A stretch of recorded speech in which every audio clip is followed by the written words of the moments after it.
The Lord be with you. And with your spirit. Proclamation of the Holy Gospel according to Luke. Glory to you, O Lord. After Jesus had spoken, a Pharisee invited him to dine at his home. He entered and reclined at table to eat. The Pharisee was amazed to see that he did not observe the prescribed washing before the meal. And Jesus said to him, "O you Pharisees, although you cleanse the outside of the cup and dish, inside you are filled with plunder and evil. You fools, did not the maker of the outside also make the inside? But as to what is within, give alms, and behold, everything will be clean." The Gospel of the Lord. Praise to you, Lord Jesus Christ.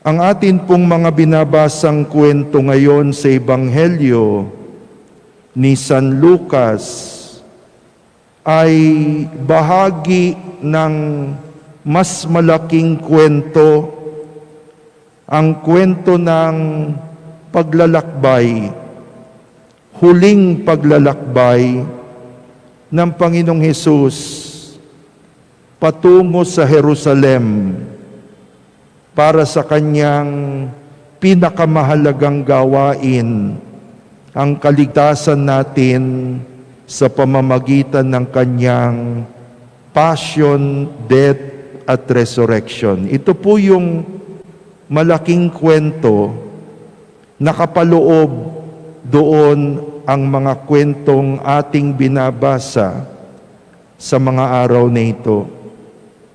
At napansin natin, isinasabuhay ng Panginoon ang kanyang mga pangaral.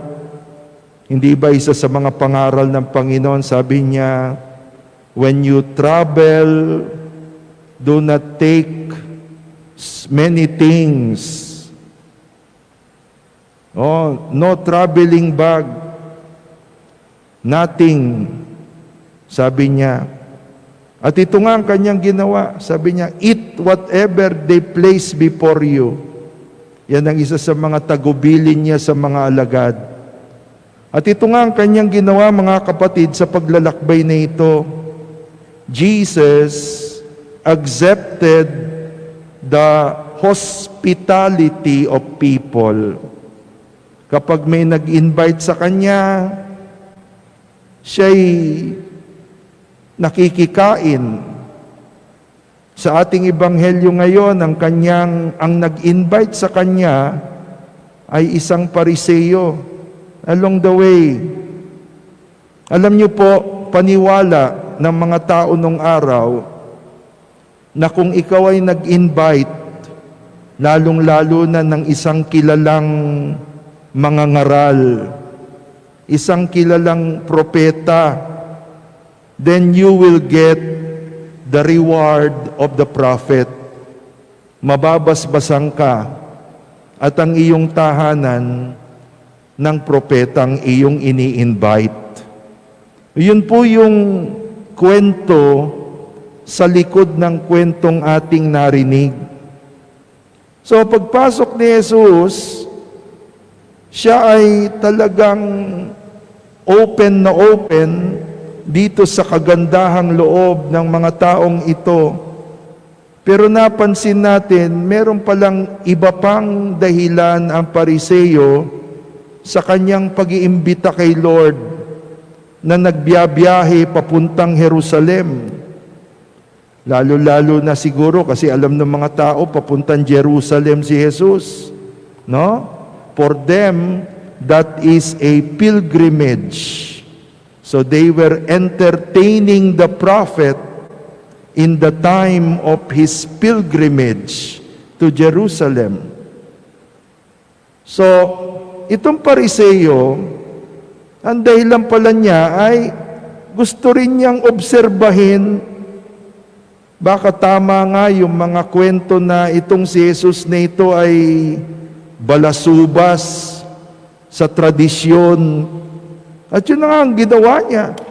In-invite niya ang tao, in-invite niya si Jesus, not so much because of hospitality, not so much because he believed in Jesus, but in order to see his ways. Medyo masama, di ba? Masama. Kaya, yun ay naramdaman ni Jesus. Kaya sa pamagitan ng kanyang kwento ngayon at pag-uusap sa Pariseo, binuksan ni Jesus yung kaululan na itong Pariseyong ito. O, kita nyo na hindi po masama yung salitang ulol. Folly. The folly of the Pharisee. In-expose ni Lord. At anong pinakita ng Panginoon? Magaganda yung mga tradisyon. Hindi po sinasabi ng Panginoon, itigil nyo yung mga tradisyon na yan. Hindi. Hindi naman niya sinabi, huwag na kayo maghugas. Pareho din yan. Hindi. Magaganda yung mga tradisyon. May kahulugan. Kaya lang, ang punto ng Panginoon, nawala ang ganda at kahulugan sapagkat panlabas, paimbabaw ang ginagawa ng mga Pariseo. Kagaya niyan, hospitality, ang ganda-ganda niyan na tradisyon. Pero ginagamit ngayon ng Pariseyong ito upang manmanan ang lahat ng gawain ng Panginoong Hesus. Sabi ng Panginoon, kita nyo, kayo, may maganda kayong tradisyon, paghuhugas ng mga plato, pinggan. Hindi lang yung kalinisan, sanitation. Yan ay ritual. At bakit mahalaga yan? It reminds the people na ang kanyang sinusunod ay Diyos na mabuti, Diyos na mabait, Diyos na banal, Diyos na malinis. And therefore, you have to be clean and holy as God is holy.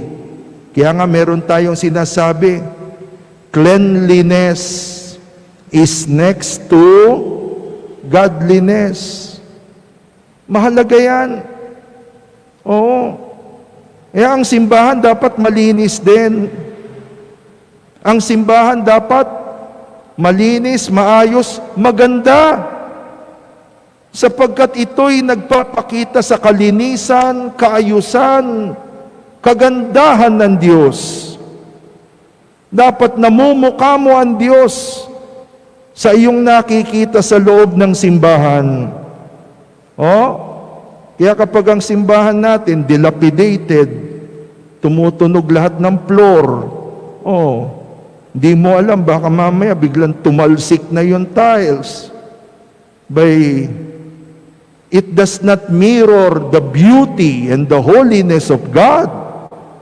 Yun ang punto ng mga tradisyon ng mga Pariseo. Naglilinis sila upang ipakita na sinusundan nila ay isang Diyos na malinis. They must be holy as God is holy. Pero naging problema, naging metikuloso sa proseso, naging metikuloso sa sequence yung mga Pariseo. Ang binantayan nila, procedure, sequence, o yung sinasabi ng mga taga-gobyerno, compliance. Bayaan mo na, basta compliance, mga ulol. Oh, di ba? Wala nang katuturan. Oh, di ba? Kaya lahat minamaniobra. Ayaw mapalitan, sinuspend ang session. Oh. Illegal naman, Father, legal. Hindi. Ano na yan? Manipulasyon ng legal. Ganun ang nangyari sa mga Pariseo. Minamanipula na nila yung tradisyon. Kaya doon nagalit ang Panginoong Hesus. And He's pointing out to us beautifully, kung gagawin mong isang bagay, huwag mong gawin lang. Intindihin mo ang ibig sabihin. Kaya nga, love God with all your heart, with all your mind. Huwag mo lang gawin. Do things with mind, understanding, and with heart. Meaning, yung palagay ko yung mas malalim na leksyon ni Lord sa atin po ngayon. No? Ano man ang ginagawa mo, klaruhin mo, may kahulugan ba yan para sa iyo? O ginagawa mo lang, compliance lang. Ngayon po ay kapistahan ni Maria, Our Lady of Fatima. Mamayang hapon, alas 4, isa sa ating mga barangay ang magkakaroon ng barangay mass, fiesta, dito sa loob ng simbahan. Alam niyo po, kung titignan natin ng mensahe ng Fatima sa huling aparisyon ng October 13, 1917 sa Cova de Iria, yan din po ang ginawa ng mahal na ina. Ano ba nangyari nung October 13, 1917? Agad-agad ang naiisip ng iba yung himala ng araw. Sumayaw ang araw. Pero alam niyo po, yung October 13, 1917, maliban doon sa pagsayaw ng araw na nakita ng 70,000 na katao sa radius na 40 miles mula sa Fatima, yung araw din yung sinabi ni Maria, ako ang ina ng Santo Rosario. At ipinakita niya ang kanyang sarili bilang Birhen ng Carmel at Our Lady of Sorrows. Oh, yan po ang naganap ng October 13, 1917. Ngunit, mas malalim doon sa tradisyon ng Rosaryo, sa tradisyon ng eskapularyo ng Carmel, mas malalim doon sa pagpapakita ni Maria sa sarili niya bilang Our Lady of Sorrows. Ang pinakamahalagang mensahe ng Fatima ay puso. Puso. Conversion and consecration. Tunay na pagtatalaga ng buhay at puso at sarili sa Diyos. No? Hindi lang yung rosaryo. Maganda yung rosaryo. Ito'y pagninilay sa kwento ni Jesus at ni Maria. But if it is not followed with the heart, then wala tayong pinagkaiba sa mga Pariseyong kausap ni Lord sa gospel ngayon. So remember what the Lord is telling us today. When you do something, it's beautiful. But what makes something beautiful is when you do it with the heart and with the mind. Amen.